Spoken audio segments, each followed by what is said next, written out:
Hello guys, MikuChibi here, and today we are reviewing the newest banner, the Valentine Selection 2023 order that is featuring Valentine skills that appear up till 2022. And short about the banner is that it's a guaranteed banner with a cost of 2,500 Arcane Gems, and the duration of this banner is just 10 days, so till the end of February, which is the day when it's Valentine. In the banner there are about 22 Valentine skills that you can get, and of course we're gonna go through one of each of the skills and let you know if they are good or not, and if the banner itself are worth the pull. So let's start with the first skill, which is Sweetheart Asuna. This is a Frost Wind Spear with a 480% damage for hit AoE. It gives a crit rate buff with the help of your defense stats for 2 seconds. It sounds good, but 2 seconds it is not enough, and the skills is really weak compared to newer skills, so this is a really bad skill as for today's meta.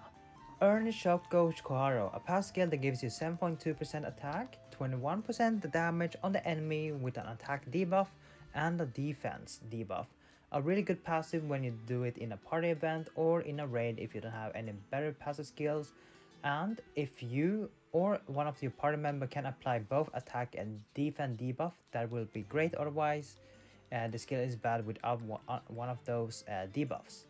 Love Cycle Lisbeth, a slash dark axe skill with a 369% damage to hit AoE. The skill itself isn't really good, but it is good as mod fodder for your mod axe because it has a bonus. The bonus gives you 100% attack increase if the boss has more than 50% HP, and it only costs 1 slot, so that means you have 2 slots left to put any stronger mod fodder for your axe mod. And it is also one of the most wanted skill for high-end players since it is hard to get it in a gacha, and it is really good as a mod fodder. Choco Zeal Yuuki. This is a passive that can give you up to 8% attack if your HP is below 3%. A good passive that people use for their suicide build set if they don't have any other passive, but it can easily get replaced by stronger passive skills, and they are actually, like for example the Swift Legendary Sword Art Yuuki. Otherwise you can just give it to Koharu because she really likes anything that is below 3% HP. Next we have the Bitter Black Kirito, another passive skill that gives you 10% attack and 180 additional damage when you attack on the enemy with the status element. But this is a really weak passive that can easily replace, and I will say the Peaceful Smile UE that we get for free is much better than the Bitter Black Kirito. Fainted Love Sachi, or second spear skill. It is a slash fire spear with a 660% damage AoE. It is a weak spear that can guaranteed apply bleed and burn element on the enemy, which is good for GOG or in a raid. But since there are already better skills that can apply elements such as play in the Black Yuuki, then you don't really need this skill. But if you or your guildmate doesn't have Yuuki or other skill, then Faint Love Sachi can be a decent to use in case if you need to apply element on the boss. Shape of the Heart Sinon, a Frostfire bow with a 780% damage hit single target, and when you use it you will recover 5% of your max HP when your HP is below 75%. Pretty much useless skill if you are playing around Suicide Bow, since you want to be low HP to deal more damage. Size Sweet Silica. This is a Frostfire dagger with a 580% damage single target. It will deal additional 200 damage per poison stack on the enemy, up, so that is up to 19,800 damage, which is kind of weak for a skill and not a really good as a mod fodder.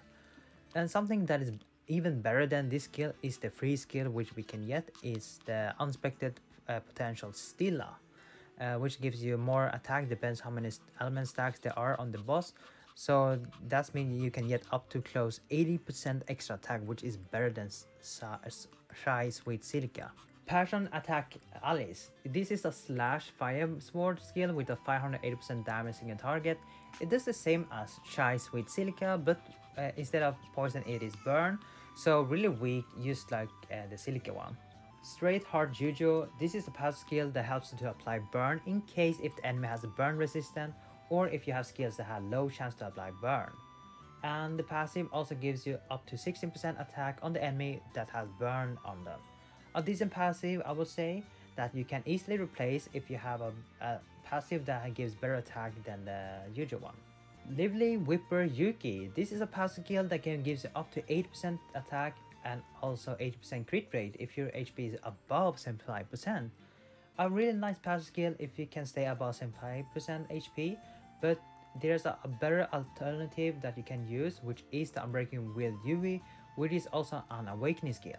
So Yui is a little bit better than Yuuki, but Lively Whipper Yuuki is still a decent passive for new players. Chocolate Girl Alice. This is an Awakening Earth Sword skill with a 740% damage AoE. It gives you up to 80% crit rate and also a debuff on the enemy with Earth debuff up to 30% for 10 seconds. This one can be good for the upcoming Chaos Showdown last number, but we have to wait and see.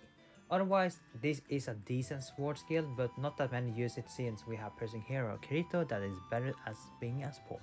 Sweet Dress Leafa, an Awakening passive skill that gives you up to 23% attack if you have an element on yourself, and it also increased the item healing and the plants by 23%. A decent passive, but not really wanted since you have other skills that are better and doesn't rely on having element on yourself that increase your attack. Lovely means Sinon, the famous 6-finger Sinon skill. Yes, Sinon had 6 fingers in the splash art, but before they had to edit it out. But anyway, this is a charging skill with the Frost Earth element. 1300% damage when you charge it, but if you don't, it will deal you 510% damage.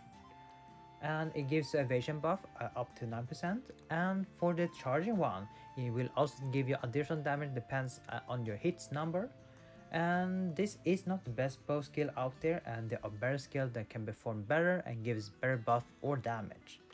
Attention to details Asuna. This is our first mod skill for today, which is Asuna, a Frost Earth mod rapier with 1110% damage, 6 hits single target. It has 2 bonus, 3% damage when using the Earth skill and plus 500 attack when you have 1 critical skill in your set. A really strong mod rapier for Chaos Showdown level 155 Centaur, or you can use it as a mod fodder if you like to. Massa of Sweet Lisbeth. This is an Awakening Mace skill with a Blunt and Wind element. 940% damage to hit single target, and this is a support skill that can give you up to 23% crit rate and crit damage to you and your party members for 10 seconds. Also, it increases your switch damage by 180%. A decent support skill to help your party member if you are planning to be a supporter. Confectionery Training Alice. Awakening pass skill that boosts water and holy damage by 80% and also give additional damage by 420 extra damage when you're attacking the enemy. A good passive to use if you want to increase your water and holy damage. Large Order Yui. This is another awakening passive that gives you 240 flat attack in your stats and also increase more attack by 30% if you have defense buff on yourself. A decent passive to use if you don't have any higher advanced trooper than advanced trooper 3. Emotional Hit Rate Sinon, a connect bow skill with a frost and dark element. 1209% damage 3 hit AoE, and when you use it you will receive a 45% damage decrease from the enemy, and if you have linked skill in your connect you will increase 3, 6, 9 stacks on yourself, depends how many link skills you have. As you know, connect bow skill still doesn't improve your set, and it has only been used in UNG or sometimes in Labyrinth if you don't have any stronger bow skills. Otherwise, you don't really need a connect bow in your set. Trick Cookie Argo. This is a blunt water axe skill with a 620% damage single target. It has 2 bonus, 50% attack depends on your remaining HP. The more HP, the more attack you will get, and also 50% crit damage on the enemy that has a frost attack. This is a decent mod fodder. If you don't have any better fodder, then you can use this as long as you can stay at full HP. Amateur Baking Alice. Awakening Sword skill with a slash hole element. 1200% 10 hit AoE, and it reduces enemies hit rate by 30% for 15 seconds and also reduce 5 stacks of element status on yourself. Well, this is kinda useless skills since it has a long animation, and also reducing stacking of elements is nothing since you can use the cleansing potion to remove the element status on yourself. And for the last skill, Valentine Assault Leafa, an awakening passive that gives you flat 420 attack and also gives you a chance to apply bleed, which helps the skills that have low chance to apply bleed. A good passive skill that is an advanced trooper passive skill with a good combo with Power Rise. So that was all the skills in this banner, 22 Valentine skill record. Some of them are good, but the rest are decent or bad or outdated. Now the question is this banner worth the poll? I will say 9% that I will skip this banner since it doesn't help you to improve your build, for your weapon and all the skills in this banner you don't really need them. If you're type of player that likes to collect skills and missing most of the Valentine skill, then I will go and poll for it, otherwise I will skip this banner and save a better banner when it comes out. Same goes for those that are new to the game. This banner is definitely not worth the poll and it is better to spend on something else or use saving because there is a good banner that has coming out. And that's for me. Thank you guys for watching this video. Hope you guys enjoyed the banner review and I'll see you guys in the next video. Take care. Bye bye.